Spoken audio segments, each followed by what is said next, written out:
오늘 말씀의 제목을 주의 능력으로 강건한 교회라고 말씀의 제목을 정했습니다. 에베소서 오늘 이제 6장 말씀인데 10절 말씀에 보면 우리 같이 한번 읽어보겠습니다. 오늘 말씀 10절 끝으로 너희가 주 안에서와 그 힘의 능력으로 강건하여 지고. 주님 안에서 그리고 주님의 능력으로 강건한 여러분 한 분의 삶과 믿음과 신앙이 되고 또 동시에 그런 우리 교회가 될 수 있기를 소망합니다. 우리 이런 마음으로 오늘 주신 말씀 잠시 생각해 보도록 하겠습니다. 오늘 읽은 말씀은 우리가 익히 잘 아는 말씀입니다. 앞부분에 지난주의 말씀 이어서 지난주 주로 이제 그리스도와 이 교회와의 이 관계성과 또 이 부부 사이의 이 관계성을 서로 이렇게 비유적으로 그렇게 설명하면서 결국은 가정을 일구어가는, 가정을 운영해가는 법칙과 교회를 운영해가는 법칙은 본질적으로 같다라는 걸 말씀드렸습니다. 가정을 움직여가는 기본 원리와 교회를 움직여가는 기본 원리가 같습니다. 그래서 이런 이제 그 교회 안에서의 관계성들, 또 특별히 교회와 그리스도와의 관계성, 이런 부분들을 우리가 함께 생각해 보았는데, 오늘 말씀 이어지면서 보면은 이제 자녀들과 부모와의 관계성이 좀 나옵니다. 여기 보면 이제 자녀들에게, 우리가 얼핏 보면 지극히 당연한 말씀입니다. 자녀들에게 주 안에서 너희 부모에게 순종하라, 이것이 옳으니라, 이렇게 이제 말씀하고 있죠. 지극히 당연한 말씀입니다. 중요한 것이 뭐냐면은 주 안에서입니다. 주 안에서. 주 안에서 너희 부모에게 순종하라. 다시 말해서 하나님께서 부모님에게 순종하는 그런 어떤 그 원리와 원칙들, 본질적인 부분들을 하나님이 말씀해 주셨고 가르쳐 주신 그 바대로 하나님 안에서, 주님 안에서 부모님에게 순종해야 된다는 것입니다. 여러분, 우리가 얼핏 생각하면은 이 부분이 조금 이해가 되지 않을 수도 있습니다. 그러나 여러분, 우리가 본질적으로는 모든 것이 다 하나님으로부터 시작된 것입니다. 그러니까 우리가 부모님이 교회를 안 다니고 하나님을 모르는 부모님이라 하더라도 그 부모님이 자식에게 주는 사랑은 본질적으로 하나님의 사랑을 굉장히 많이 닮아 있어요.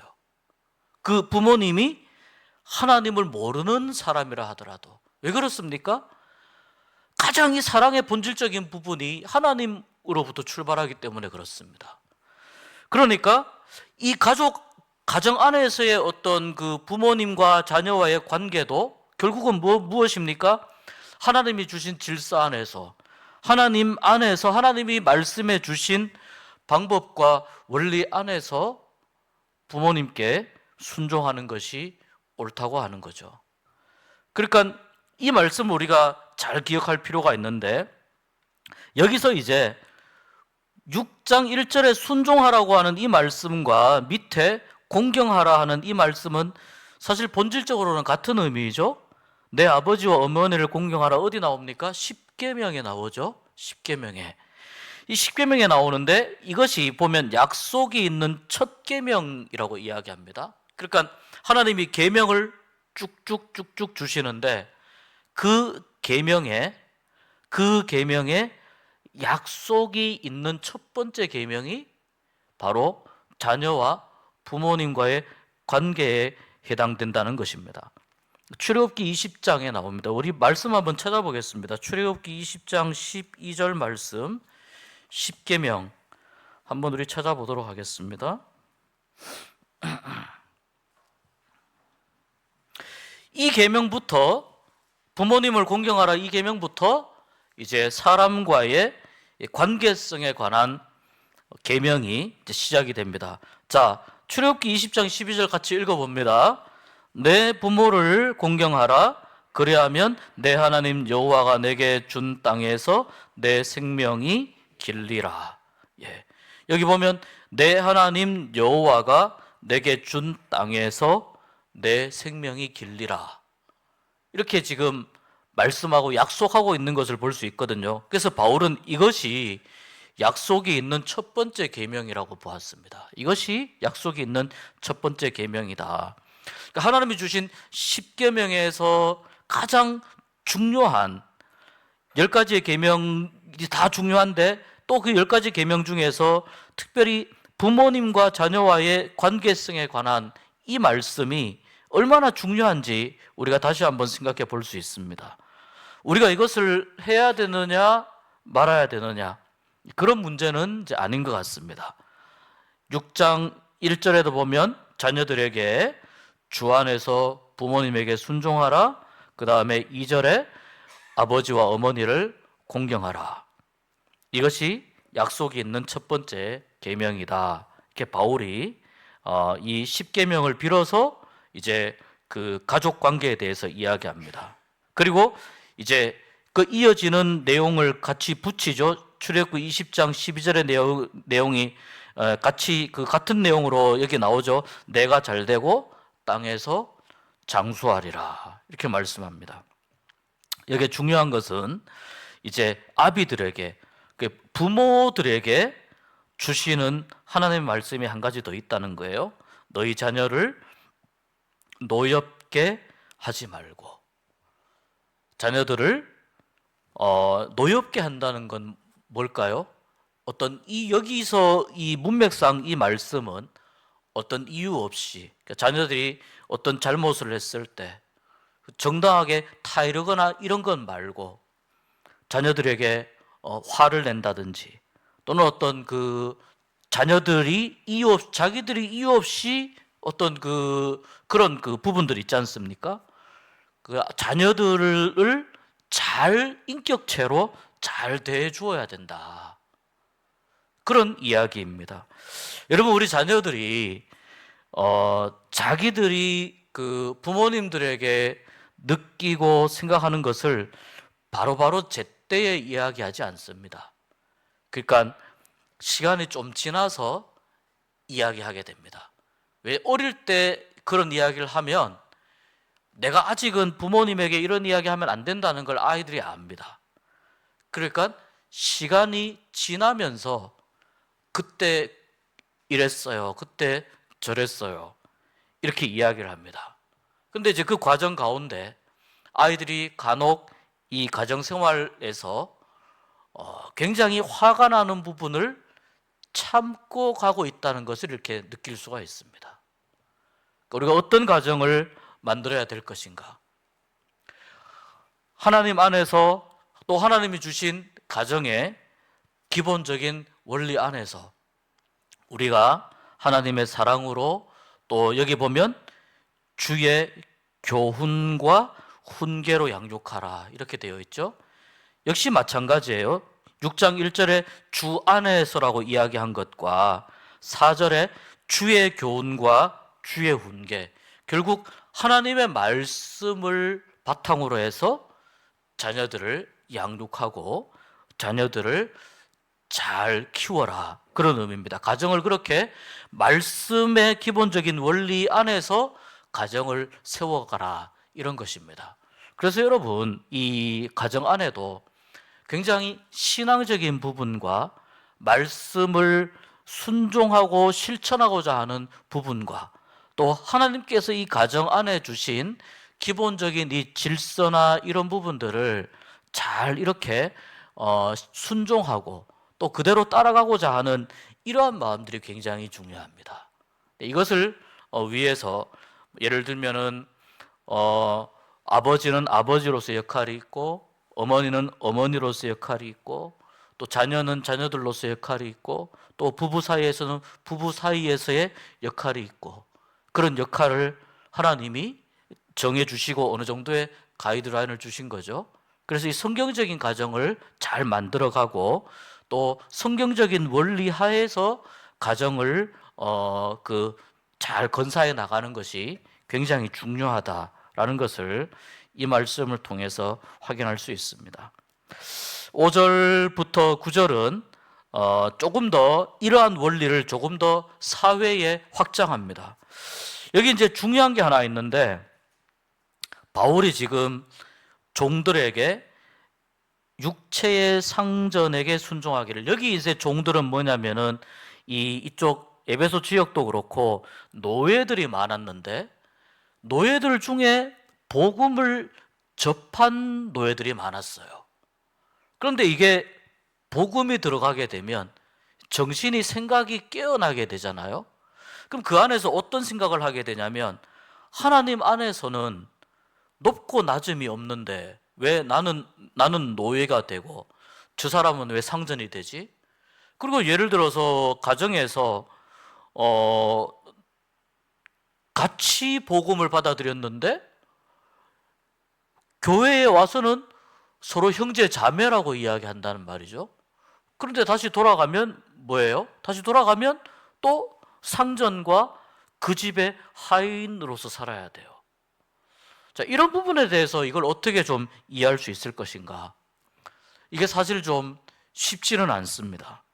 근데 바울은 여기에서 이런 부분들을 한꺼번에 성경적인 원리로 이 모든 세상의 부조리하고 불합리한 것들을 성경적인 원리로 전부 다 정리해 갈 수 없다는 것을, 현실적으로 그것이 어렵다는 것을 바울은 압니다.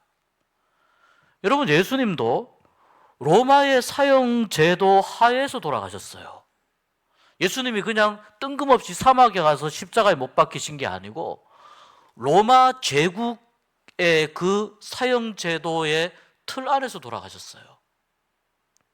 이게 무슨 말이냐면은 사회의 어떤 시스템이라든지 아니면 어떤 노예 제도라든지, 이 노예 제도라는 것은 굉장히 오랜 인류의 역사 가운데에서 아주 오랫동안 이 정말 사람이 사람을 짐승처럼 대하고 물건으로 대하고 하는 이런 역사가 굉장히 오랫동안 이어진 것이잖아요. 그 불평등함과 불합리함이 인간 사회에 언제나 존재하는 거예요. 오늘날이라고 이런 불평등과 불합리함이 없겠습니까? 오늘날에도 여전히 존재합니다. 여러 다른 방식으로 존재합니다. 근데 바울은 여기서 뭘 이야기하냐면은 이러한 어떤 현재 그럼 노예 신분에서 이 사람을 교회에서 형제라고 이야기했다고 해서, 그러면 그 상전에게 이 사람을 갑자기 어떻게 해달라고 하면 그 사회 전체가 바뀌어집니까? 이 로마라고 하는 이 제국이 바뀌어집니까? 그런 어떤 현실적인 한계가 있다라는 것. 복음을 바탕으로 그 복음을 살아내려고 애쓰고 노력하지만, 그러나 또 동시에 인간이 이루어갈 수 있는 현실적인 제도의 한계가 있다는 거예요. 바꾸어 말하면 무슨 뜻이에요? 유사이래로 이 세상에서 만들어낸 인간이 만들어낸 그 어떤 시스템도 완벽한 게 없다는 거예요. 그 어떤 시스템도 완전한 게 없습니다. 민주주의라고 하는 시스템이 완전한 시스템입니까? 그렇지 않죠. 우리가 이 땅에서 또 역사 가운데에서 또는 우리가 세계 여러 곳곳에서 만나는, 접하는 다양한 사람들이 만든 시스템들은 전부 다 약점을 다 가지고 있어요. 전부 약점을 가지고 있어요. 성경은 한편으로는 그것을 이야기하는 겁니다. 근데 여기 보면 핵심이 뭐냐면 이거예요. 5절 끝에 보면 그리스도께 하듯 하라. 육체의 상전에게 순종하기를 그리스도께 하듯 하라. 7절 보세요. 죽게 하듯 하고, 섬기기를 죽게 하듯 하고 사람들에게 하듯 하지 말라. 6절도 비슷한 맥락입니다. 눈가림만 하여 사람을 기쁘게 하는 자처럼 하지 말고 그리스도의 종들처럼. 당신들은 본질적으로 누구라는 겁니까? 그리스도의 종이라는 겁니다. 우리가 이 그리스도의 종이라고 하는 부분에 있어서는 우리 모두가 다 해당이 됩니다. 예외 없이 다 해당이 됩니다. 그리스도의 종들처럼 하나님의 뜻을 행하고, 그러니까 바울은 자기의 삶의 자리와 자기의 어떤 사회적인 지위와 어떤 형편 가운데에서 어떻게 하듯 하라고요? 죽게 하듯 하라. 이것이 바울이 이야기하고 있는 삶의 어떤 지혜라고 볼 수 있습니다. 하나의 원칙적인 부분을 그 삶의 현장과 그 삶의 한계 가운데에서 만들어 나갈 수 있는, 그렇게 하면은 하나님이 8절 한번 보십시오. 이는 각 사람이 무슨 선을 행하든지, 자 여기 한번 읽어보겠습니다. 이는 각 사람이 무슨 선을 행하든지 같이요 종이나 자유인이나 주께로부터 그대로 받을 줄을 알미라. 예, 주님이 보고 계신다는 거예요. 그 사람이 종이든지 그 사람이 자유인이든지 간에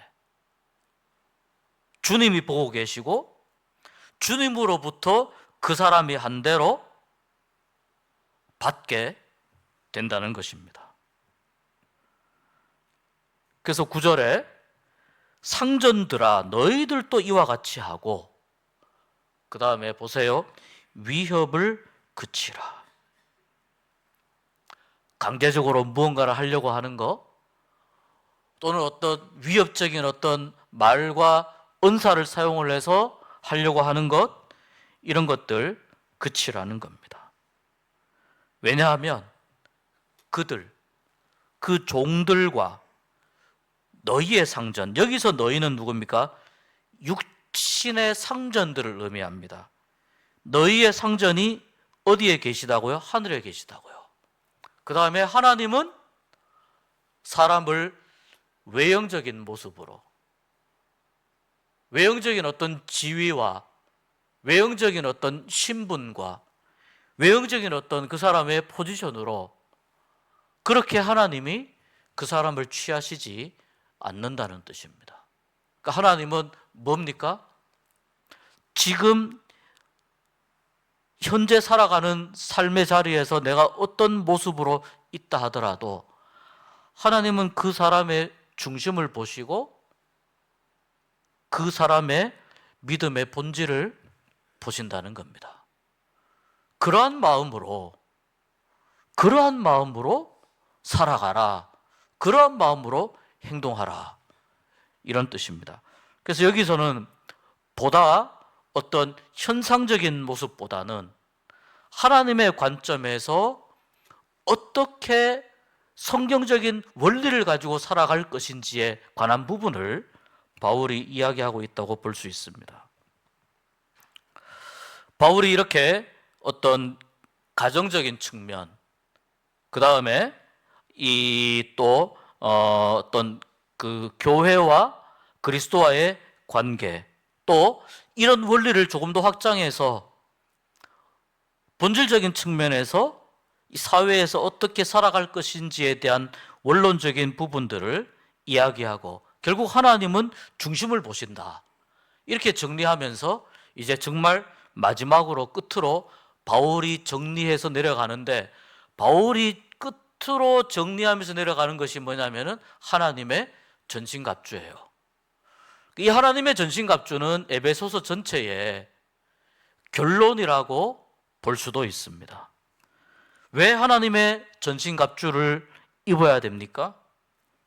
첫 번째는 주님 안에서 주님의 능력으로 강건해지기 위해서예요. 이 10절 말씀이고 11절에 그 다음에 왜 하나님의 전신갑주를 우리가 입어야 되느냐?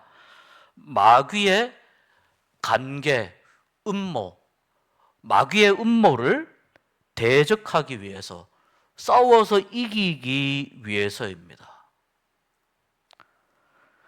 왜 하나님의 전신갑주를 입어야 되느냐? 계속 이어집니다. 우리의 싸움이 혈과 육을 상대하는 것이 아니기 때문입니다. 혈과 육이 아니고 우리의 싸움은 어둠의 세력, 그리고 하늘에 있는 악한 영들, 아직도 이 땅 곳곳에 기생하면서 마치 자기들이 이 땅의 주인인 것처럼, 마치 이 현재 사람들이 살고 있는 이 세상에서 마치 이 땅의 주관자인 것처럼 그렇게 행세하고 있는 그 악한 영들의 세력과 싸워 이기기 위해서 우리에게 필요한 것은 하나님의 전신갑주라는 겁니다.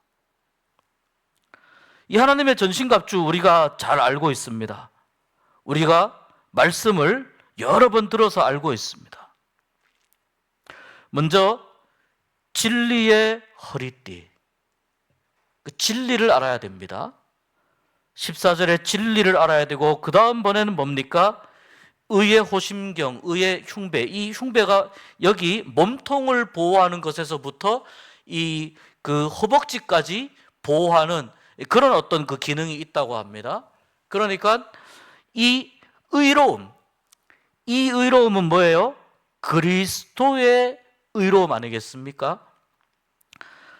주님의 의로움을 통해서 내가 의로워지고, 그리고 내가 주님의 그 의로움을 따라서 살아가기 위해서 애쓰고 노력하는 삶, 그것을 의미하는 거예요.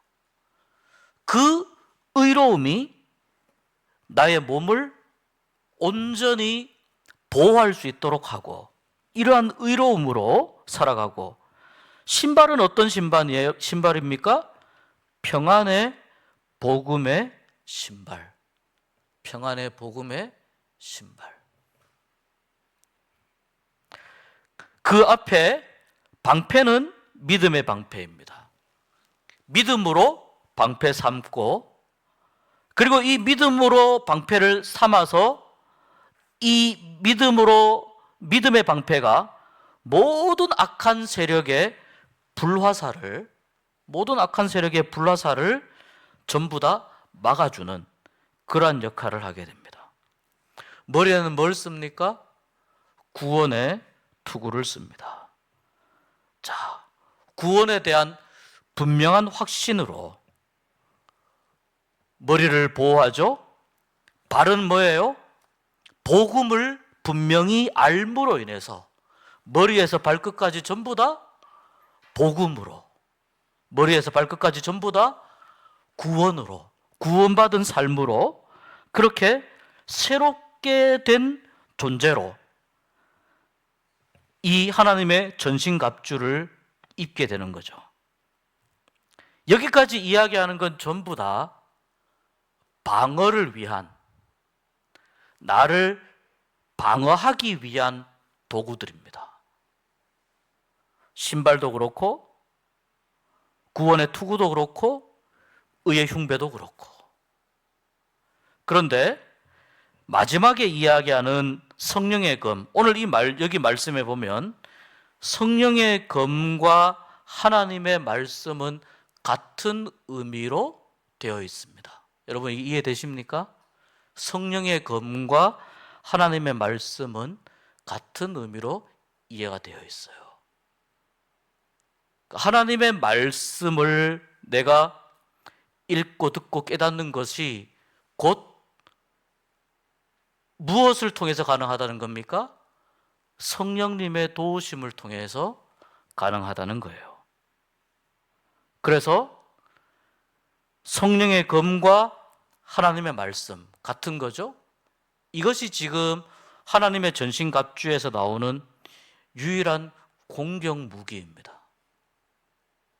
바꾸어 말하자면 이거 하나로 충분히 차고 넘친다는 뜻입니다. 하나님의 말씀이면 모든 걸 다 감당할 수 있다는 겁니다.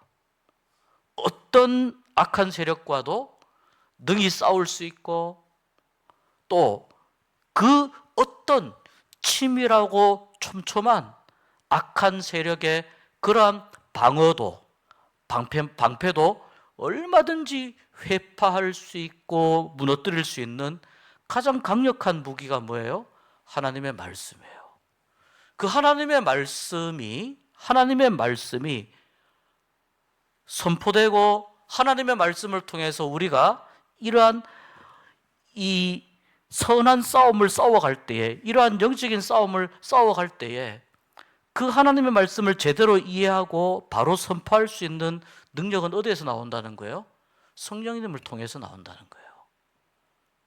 성령님의 함께하심, 성령님의 감동하심을 통해서 나온다는 거예요.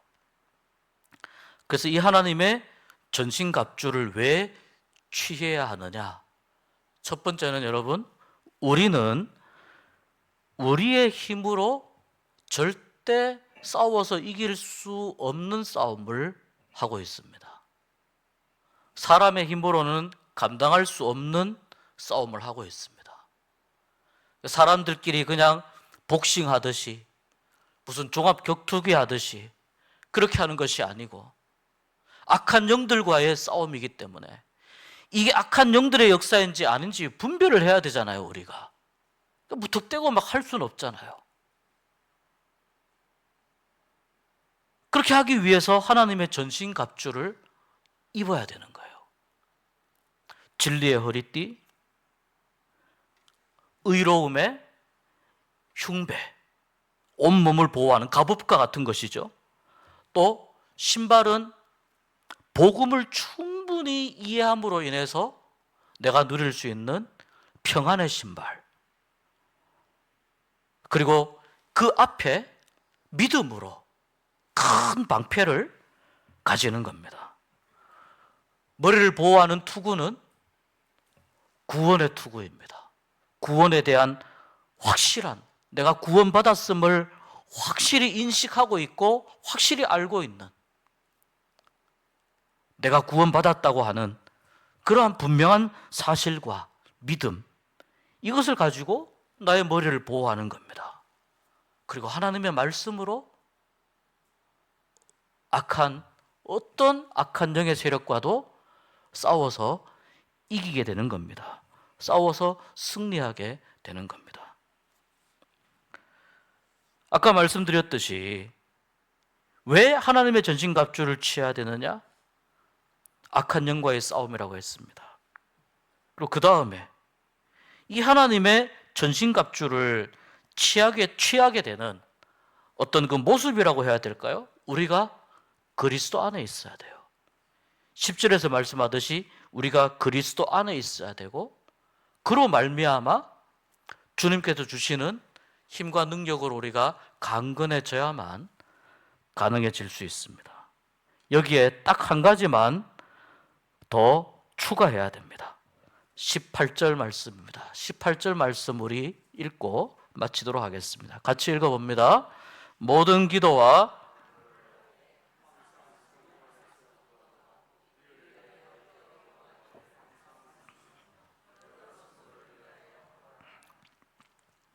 여기 보면은 어떤 기도 혹은 몇몇의 기도, 두세 가지 기도라고 하지 않아요.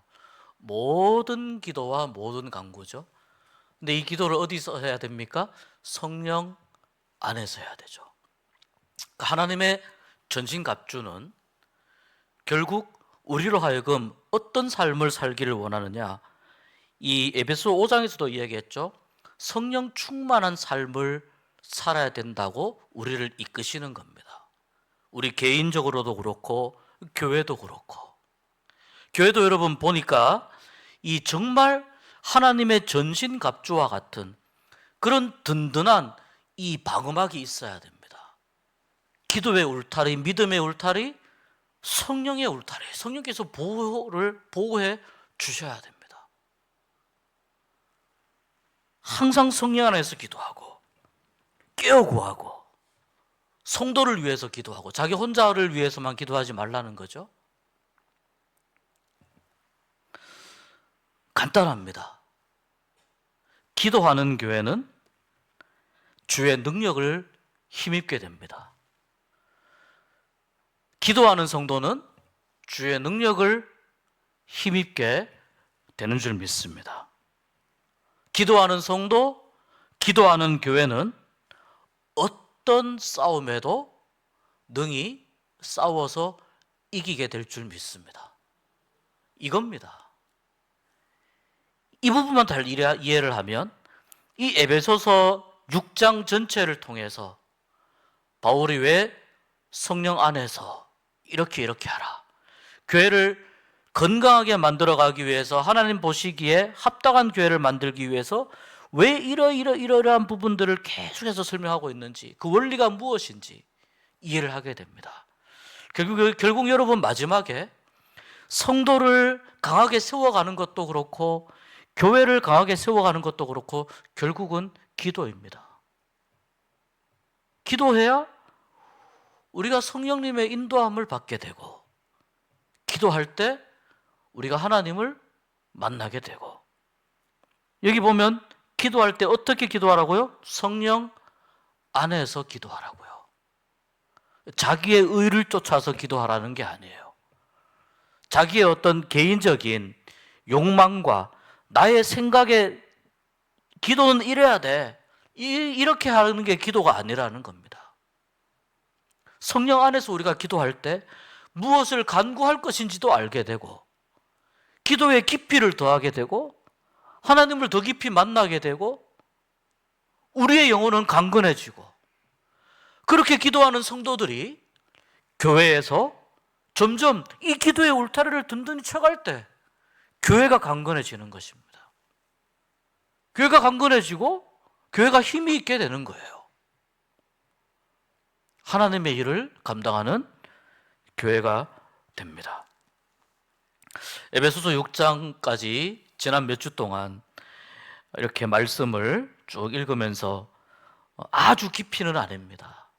원어적으로 찾아보고 이렇게 깊이 그렇게 한 것은 아닙니다. 사실은 오늘 말씀도 그렇고 그냥 정말 간단하게 이렇게 살펴보았습니다. 마지막 결론은 뭐냐? 기도하는 성도, 기도하는 교회가 되어야 된다는 것입니다.